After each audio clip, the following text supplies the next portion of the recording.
What's up, everybody? Welcome to the Twin Russell Pod. If you're new to the channel, make sure to subscribe. Let's get into this Aew Dynasty pay-per-view predictions. Aew Dynasty is slated to kick off tonight, 8 Eastern, 5 Pacific, in about 6 hours from me right now. So I'm getting this video up as early as I can. So let's get into this. I'm not going to go over the 0-hour pre-show matches that I do not care who is on them. I know it's like a 6-man tag or a triangle tag. I don't know. Don't care. And I think that's one more match. I think a Matchcaster special or something. Who cares? Let's get on to the main card. And, my problem with Tony Khan's pay-per-views are always going to persist. I mean, that's the main problem with AEW pay-per-views in general. IWC is conjoined on that, merged. That Tony Khan do not need to put as many matches as he does on the card. I say this every time we have a Dynamite pay-per-view, anytime. No matter what it is. And this one will be much of the same. We have matches on here that should not be on there. They can stagger these throughout television for the coming weeks until we get lead up towards the Owen Hart Cup and AEW All In Texas. But neither here nor there. Now let's go over the matches that should not be on this card. First up, we have the AEW Tag Team Championship matchup with the Hurt Syndicate taking on the London Trees, Big Bill, and Brian Keith. This match was supposed to go to Lance Archer and Brian Cage, but Brian Cage suffered an injury, so they plucked in Big Bill and Brian Keith. These two will not beat the Hurt Syndicate. The Hurt Syndicate will not lose the championships no time soon.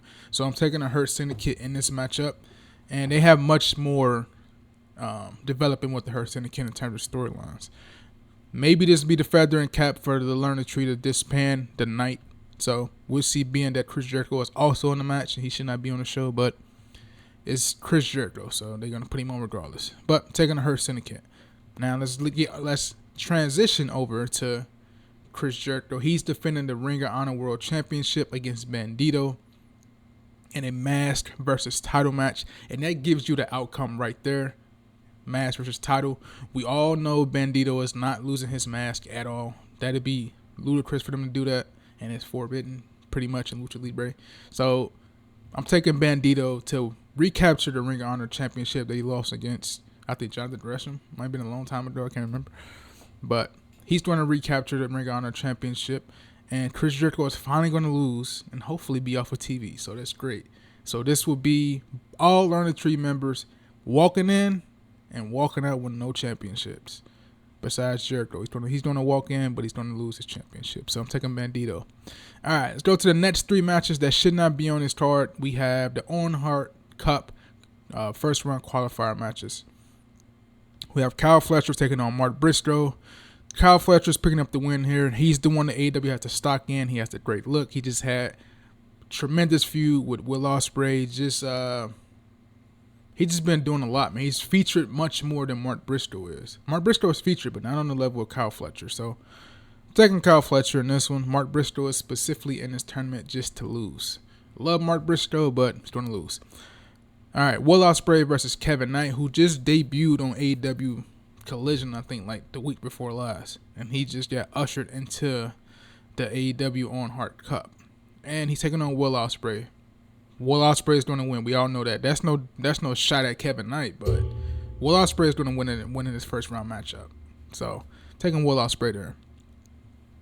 Another match we have on the women's side now. We have the belt collector Mercedes Moné taking on the former TBS champion Julia Hart.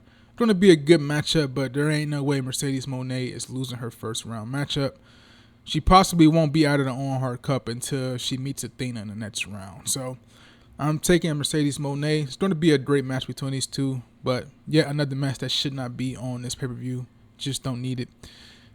Next up, we have the TNT Championship, which is held by Dan Garcia. He's taking on Adam Cole. And since he's won the TNT Championship, the championship has been on ice, brother. I mean, even when Jack Perry had it, it was on ice as well. But Jack Perry had like a cool look to it. He created it, crafted his own belt for the TNT Championship. But the TNT Championship has been the coldest it's been in a very, very long time. The last time the TNT Championship probably was popping was probably when Darby had it or Cody had it. That's going up like a long time. And Daniel Garcia he's probably better in the chaser role than he is the championship role. Because he hasn't been featured on Dynamite outside of a 6-man tag. I think it happened in February or something like that.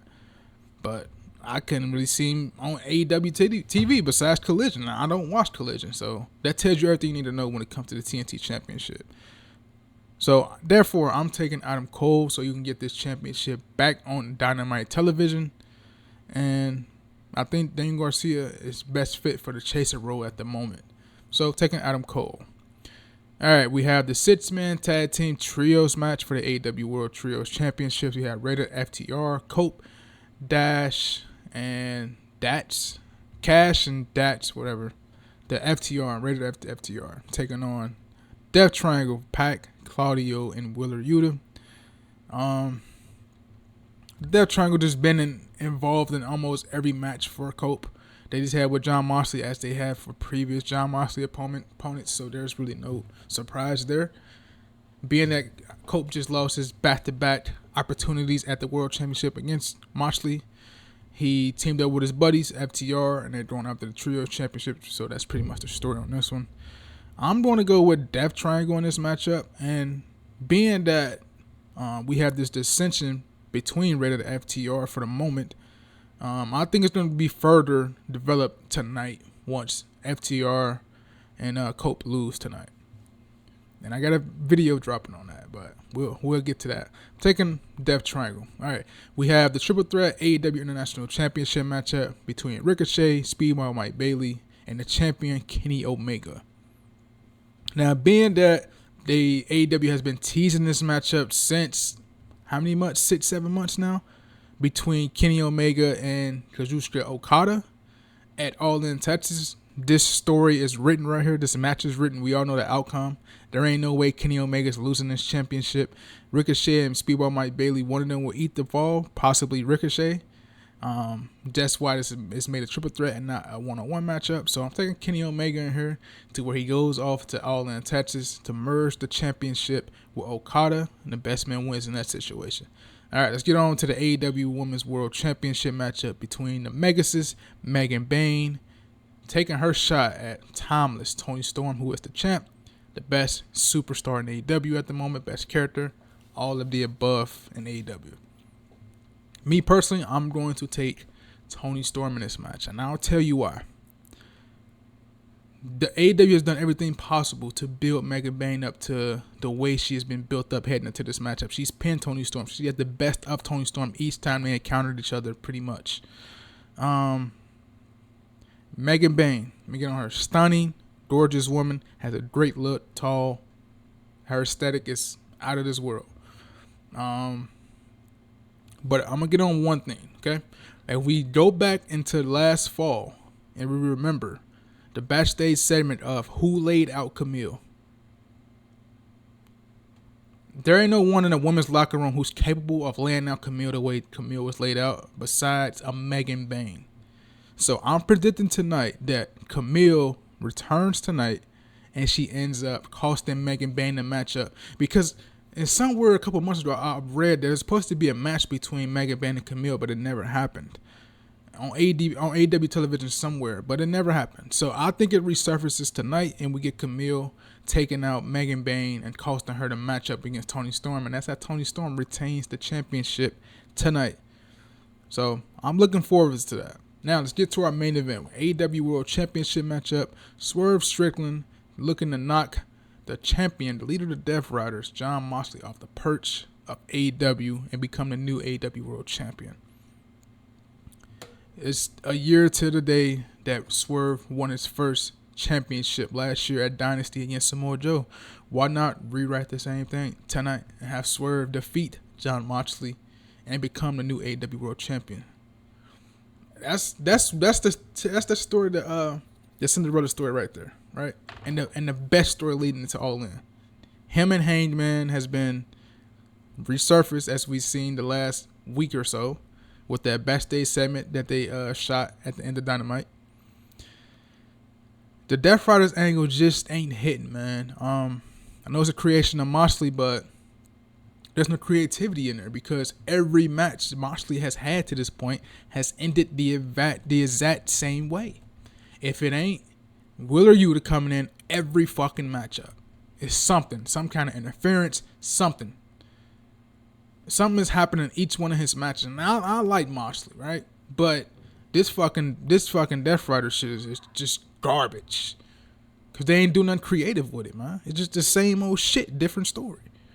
Same old shit, different toilet. Pretty much, that's what it is.